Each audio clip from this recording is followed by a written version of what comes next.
What's up, team? It's David, your head coach at Cliffhanger Academy, and coming to you with another shoulder mobility drill. So now we're going to combine two of those awesome movements that I showed you before, the standing scapular retraction and the lat depression, into one movement. Now remember, team, I encourage you not to try this one until you have mastered the fact that you can do one motion and then another motion. So if you can't do this, the standing scapular retraction or the lat depression yet, make sure you get those down before you start turning this complex movement.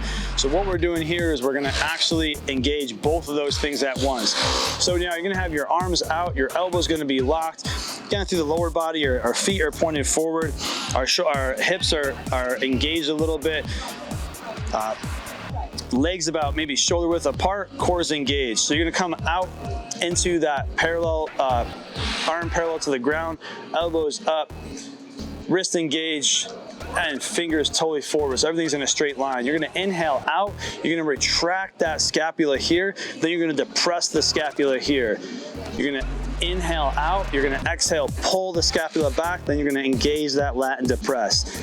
Inhale out, exhale, pull the scapula back, pinch those shoulder blades, and then depress the lat.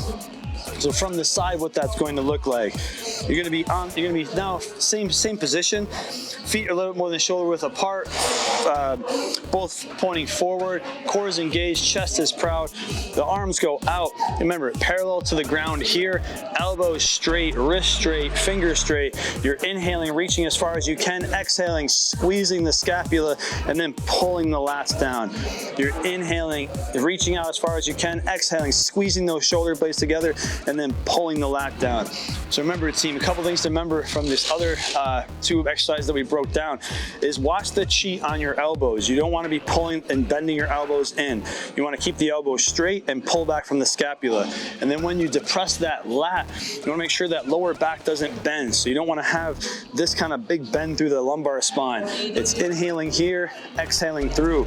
You shouldn't have too much of a bend in the lumbar spine. That's going to be you compromising, or your body compromising, to make that shoulder happen.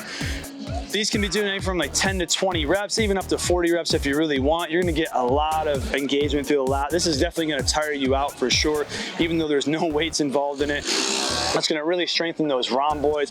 It's gonna work on strengthening all the scapular muscles. It's gonna work on strengthening the lat, all those big pulling muscles, as we do the scapular retraction to lat depression.